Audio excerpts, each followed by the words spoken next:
Sudah tahu belum serba-serbi TOEFL dan jenis-jenisnya? Jika mendengar kata tes TOEFL, rasanya sudah tidak asing lagi di telinga kita ya. Yang langsung terlintas di benak ketika mendengar TOEFL adalah salah satu tes bahasa Inggris yang sertifikasinya banyak dibutuhkan di mana-mana. Namun, ternyata di tes ini sendiri masih terbagi menjadi beberapa jenis tes TOEFL loh. Ada PBT, CBT, dan IBT. Walaupun kalau di Indonesia sendiri ada satu jenis tes TOEFL lagi yaitu ITP, banyak juga ya. Nah, kalau kamu masih awam dan bingung apa sih beda jenis-jenis tes TOEFL tersebut, yuk langsung kita bahas.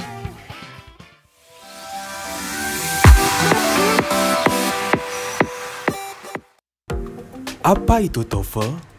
TOEFL adalah tes kemampuan bahasa Inggris bagi orang asing atau yang bukan native Inggris. TOEFL sendiri pertama kali diselenggarakan oleh Education Testing Service di New Jersey, Amerika Serikat pada tahun 1963. Mereka menggunakan TOEFL sebagai tolak ukur kemampuan bahasa Inggris mereka ketika ingin melanjutkan ke pendidikan yang lebih tinggi. Maka dari itu, TOEFL ini lebih berorientasi pada American English, bukan seperti IELTS yang berorientasi pada British English. Secara umum, TOEFL mencakup 4 aspek uji, yaitu Reading Comprehension, Listening Comprehension, Structure and Written Expression, dan Test of Written English atau TWE. Apa saja jenis TOEFL? Pertama, TOEFL Paper Based Test atau PBT, yang merupakan tes TOEFL paling umum, layaknya tes dan ujian biasanya. Tes TOEFL PBT sesuai dengan namanya, menggunakan media kertas yang berisi soal dan lembar jawaban. Untuk durasi pengerjaannya, dari tes TOEFL PBT ini kurang lebih selama 3 jam. Dan untuk rentang skor tesnya antara 310 hingga 667. Nah, untuk harganya, kamu harus menyiapkan budget kurang lebih Rp450.000 sampai Rp500.000 untuk sekali tes. Yang kedua, TOEFL Computer Based Test atau CBT. Computer Based Test atau CBT seperti namanya, tes TOEFL jenis ini menggunakan komputer sebagai media pengerjaannya. Peserta akan mengerjakan soal-soal dari 4 aspek uji, mulai dari reading hingga listening melalui software interaktif yang sudah terinstall dan tersedia di komputer. Nah, bedanya dengan yang PBT, di tes TOEFL CBT ini kamu harus benar-benar cermat dalam mengerjakannya nih. Kenapa? Karena kamu tidak bisa kembali maupun mengubah jawaban dari soal sebelumnya. Untuk rentang skor tes TOEFL CBT ini antara 30 hingga 300. Namun sayangnya, jenis tes TOEFL ini sudah kurang diminati nih, karena sudah ada jenis tes IBT yang akan dibahas selanjutnya.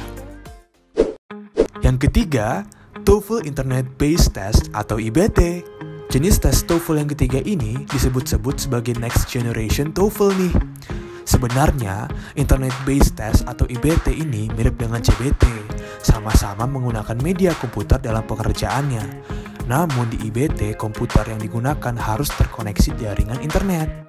Untuk masa pengerjaan tes TOEFL IBT ini kurang lebih selama 4-5 jam, dengan skor mulai dari 0 hingga 120. Namun, dari jenis tes TOEFL yang lain, IBT ini adalah tes yang termahal dengan kisaran harga Rp2,8 juta untuk satu kali tes. Yang keempat, Institutional Testing Program atau ITP. Adakah di perguruan tinggi kamu sebuah lembaga bahasa yang menyelenggarakan tes bahasa Inggris? Kalau iya, berarti tes tersebut masuk Institutional Testing Program atau ITP. Lebih jelasnya, ITP adalah sebuah tes bahasa Inggris yang diselenggarakan oleh perguruan tinggi atau lembaga bahasa yang sudah terpercaya. Untuk soal-soal yang diberikan juga tentunya mengikuti standar internasional yang ada. Meskipun begitu, hasil dari tes ITP ini tidak diakui secara internasional sih fans. Sertifikat dari tes TOEFL jenis ini hanya berlaku untuk dalam negeri dan beberapa negara Asia saja. Kelima, TOEFL Prediction Test. Kamu masih ragu untuk ikut tes TOEFL? Atau karena harganya cukup mahal, alhasil kamu mau benar-benar prepare dulu? Tenang, kamu bisa ikut TOEFL Prediction Test dulu.